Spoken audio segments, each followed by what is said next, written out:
તો સુરતમાં હિન્દુવાદી નેતાઓને ધમકી આપવાનો જે કેસ છે, ક્રાઇમ બ્રાન્ચે વધુ એક શખ્સની ધરપકડ કરી છે। ક્રાઇમ બ્રાન્ચે બિકાનેરથી એક યુવકની ધરપકડ કરી છે। યુવકના મોબાઈલમાંથી પાકિસ્તાનના નંબર મળી આવ્યા છે। યુવકે ધર્મ પરિવર્તન કર્યું હોવાનું પણ બહાર આવ્યું છે। અશોક સુથાર ધર્મ પરિવર્તન કરીને અબુ બકર બન્યો। અબુ બકર દિલ્હીમાં મૌલવી સાથે સંપર્કમાં હતો। અગાઉ ક્રાઇમ બ્રાન્ચ 3 આરોપીની કરી ચૂકી છે ધરપકડ। ચેતન અમારી સાથે જોડાઈ ગયા છે। ચેતન, યુવકનો મોબાઈલ મળ્યો છે, યુવકની ધરપકડ કરવામાં આવી છે, અલગ અલગ નંબરો મળી આવ્યા છે, પાકિસ્તાન કનેક્શન તેનું ખુલ્યું છે, શું વિગતો?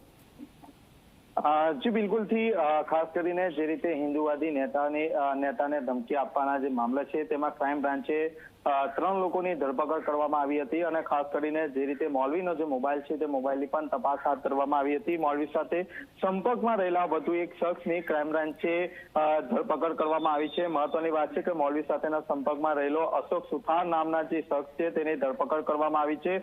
અશોક સુથાર સાથે મૌલવીની ચેટિંગ પણ હોવાનું સામે આવ્યું છે। પોલીસે તેની પાસેથી મોબાઈલ ફોન અને લેપટોપ પણ કબજે કરવામાં આવ્યા છે। પ્રાથમિક પૂછપરછમાં અશોક સુથારે ધર્મ પરિવર્તન કરીને તેનું નામ જે છે તે અબુ બકર રાખવામાં આવ્યું હતું અને દિલ્હીમાં મૌલવી સાથે તેનો સંપર્ક કરવામાં આવ્યો હતો।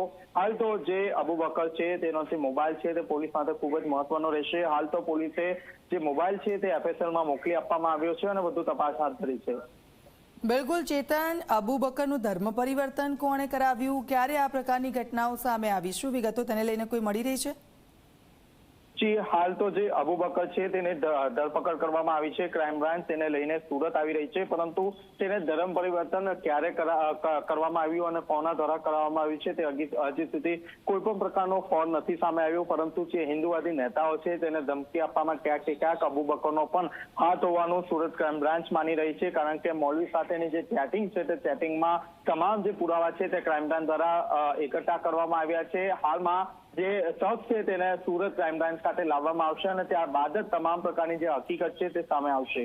બિલકુલ આભાર ચેતન સમગ્ર વિગત બદલ। તો અશોક અબુ બકર કઈ રીતે બન્યો, તેની આ સફર કઈ રીતે શરૂ થઈ, તેની તપાસ હાલ ચાલી રહી છે।